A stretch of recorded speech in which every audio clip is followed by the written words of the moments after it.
നമസ്കാരം, ടോഷ്മാസ് കിച്ചൻ്റെ പുതിയൊരു എപ്പിസോഡിലേക്ക് എല്ലാവർക്കും സ്വാഗതം. ഞാൻ ടോഷ്മ.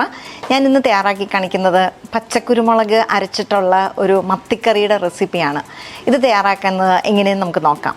പച്ചക്കുരുമുളക് അരച്ചിട്ടുള്ള ഈ മത്തിക്കറി തയ്യാറാക്കാനായിട്ട് നമുക്ക് ആദ്യം തന്നെ ഒരു പാത്രത്തിൽ ചട്ടി എടുത്താലും മതി. ചട്ടിയിൽ കുറച്ച് വെളിച്ചെണ്ണയാണ് ഞാൻ ചേർക്കുന്നത്.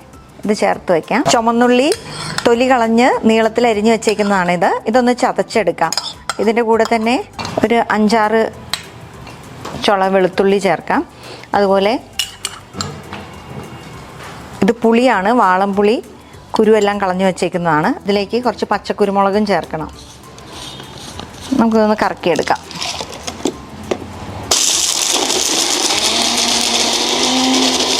ഇതാ നമ്മുടെ എണ്ണ ചൂടായിട്ടുണ്ട്. നമുക്ക് കടുക് ചേർക്കാം. കടുക് പൊട്ടാൻ തുടങ്ങിയിട്ടുണ്ട്. നമുക്ക് ഉലുവയും കൂടി ചേർത്ത് കൊടുക്കാം. കുറച്ച് കറിവേപ്പിലയും ഇട്ട് കൊടുക്കാം. നമുക്ക് ഇതായത് നമ്മൾ പച്ചക്കുരുമുളകും അതുപോലെ തന്നെ വെളുത്തുള്ളി, ചുമന്നുള്ളി അതൊക്കെ കൂടി അരച്ചതാണ്. പിന്നെ അതിൽ നമ്മൾ വാളംപുളി ഇട്ടായിരുന്നു. നമുക്കൊന്ന് വഴറ്റാം.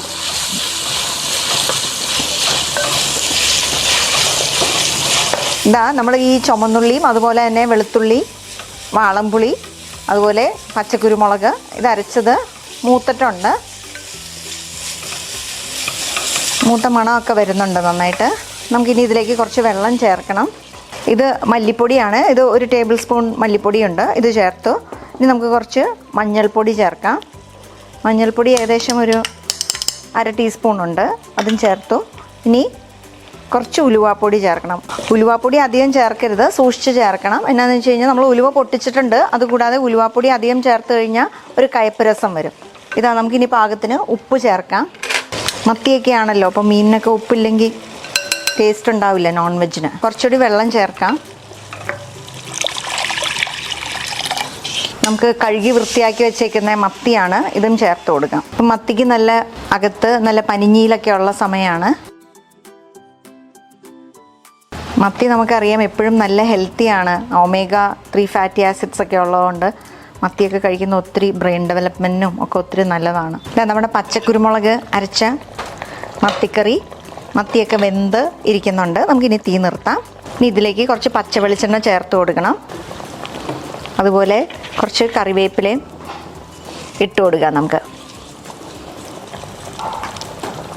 എന്നിട്ട് കുറച്ച് സമയം നമ്മൾ മൂടി വെച്ച് കഴിഞ്ഞ് കഴിയുമ്പോൾ ഈ കറിവേപ്പിലയൊക്കെ നമുക്ക് നന്നായിട്ട് വാടി കിട്ടും.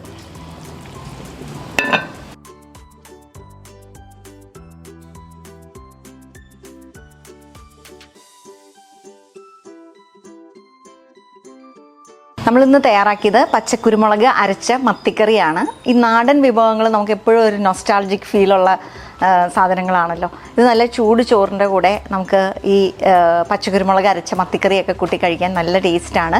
തീർച്ചയായിട്ടും നിങ്ങളിത് വീടുകളിൽ ട്രൈ ചെയ്ത് നോക്കണം. നല്ല എരിവും അതുപോലെ തന്നെ പച്ച വെളിച്ചെണ്ണയുടെയും കറിവേപ്പിലയുടെയും പച്ചക്കുരുമുളകിൻ്റെ ഒക്കെ സ്വാദുള്ള ഒരു നല്ല ടേസ്റ്റി ആയിട്ടുള്ളൊരു കറിയാണ്. തീർച്ചയായിട്ടും നിങ്ങൾക്ക് ഇഷ്ടപ്പെടും. മറ്റൊരു നല്ല റെസിപ്പിയുമായി അടുത്ത എപ്പിസോഡിൽ നമുക്ക് വീണ്ടും കാണാം.